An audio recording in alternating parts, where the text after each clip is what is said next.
Aquaba Télévision.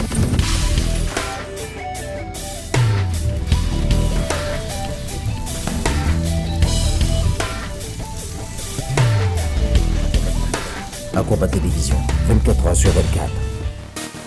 Aquaba Télévision prend une dimension internationale en mettant des équipes de reportage partout dans le monde, entre Paris, Yaoundé, Abidjan, Brazza et bientôt sur les États-Unis. Pour rester informé 24 heures sur 24, connectez-vous sur www.aquabatélévision.com. Aquaba Télévision. Pour rester informé 24 heures sur 24, Aquaba Télévision, c'est 24 heures d'images, 24 heures sur 24. Aquaba Télévision. Ensemble. Chaque jour, un peu plus. C'est carré. C'est très carré. Aquaba Télévision. 24 heures sur 24. Bienvenue sur Aquaba TV pour la rubrique Photo parlante qui dans ce numéro est consacrée à Théodorine Nguema Obiang-Mangué, le fils le plus exposé des médias internationaux et le plus controversé du chef de l'État équatorien Teodoro Obiang Nguema Mbazogo. Théo ou Théodorine, c'est comme cela que ses amis l'appellent, ne laisse en effet personne indifférent. Il est adepte des belles voitures, dernier cri et un goût prononcé pour le luxe. Derrière ce jeune homme aux allures de bon vivant se cache en effet un homme redoutable en affaires, visionnaire avec le sens de la planification et de l'organisation. Théodorine Nguema Obiang-Mangué est né en 1969. Ses premiers pas en politique, il les fait en 1995 auprès de son père, qui le nomme conseiller présidentiel en charge de la forêt. Depuis le mois de mai 2012, il est le deuxième vice-président de la République de Guinée équatoriale, chargé de la défense et de la sécurité de l'État. Suite à une plainte des ONG Transparency International France et Sherpa, il est impliqué dans l'affaire des biens mal acquis. C'est alors que le rouleau compresseur d'une certaine presse dite internationale s'abat sur lui. Les journaux parlent de l'extravagance de son train de vie, ses dépenses en habits de luxe et mirobolants achats de biens immobiliers de grand standing. Deux juges français, Roger Leloir et René Gourmand, lancent un mandat d'arrêt contre Théodorine Nguema Obiang-Mangué. Le deuxième vice-président de la Guinée équatoriale pourrait dès lors être arrêté dans tout l'espace judiciaire européen par le premier bureau d'Interpol et l'extrader vers la France. Théo ne panique pas. Il affiche même son mépris pour cette enquête. Dans un rapport de la justice américaine, Théodorine Nguema Obiang-Mangué aurait dépensé près de 246 millions d'euros entre 2000 et 2011. Un montant incompatible avec les bénéfices que sont supposés dégager les deux compagnies forestières qu'il possède. Ce document assure qu'il aurait détourné des dizaines de millions de dollars d'argent public. Théo clame son innocence.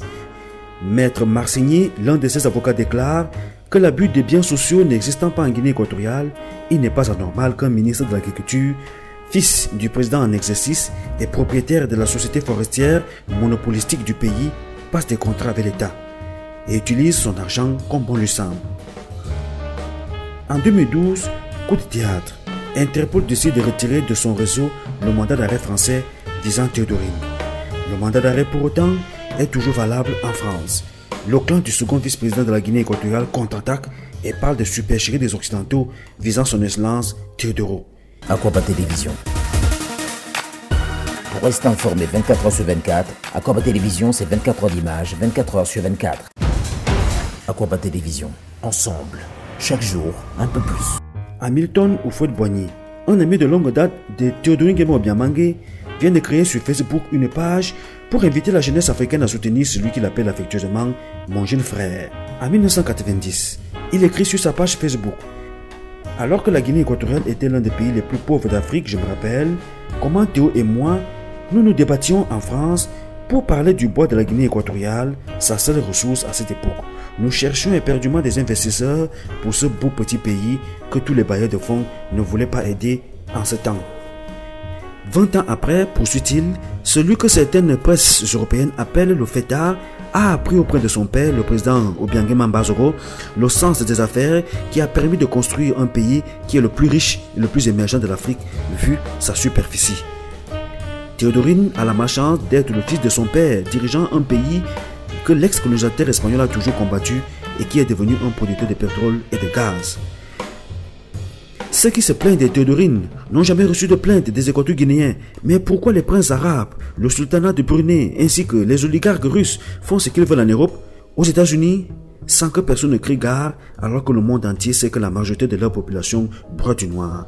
Hamilton Houphouët-Boigny, Pour soutenir son ami, va encore plus loin dans ses écrits et dit ne pas comprendre pourquoi certains dignitaires africains qui défilent chaque semaine à Malabo pour demander des valises d'argent, comme autant de Kadhafi en Libye, ne lèvent pas le petit doigt pour décrier cette injustice à l'encontre du fils de l'un des leurs.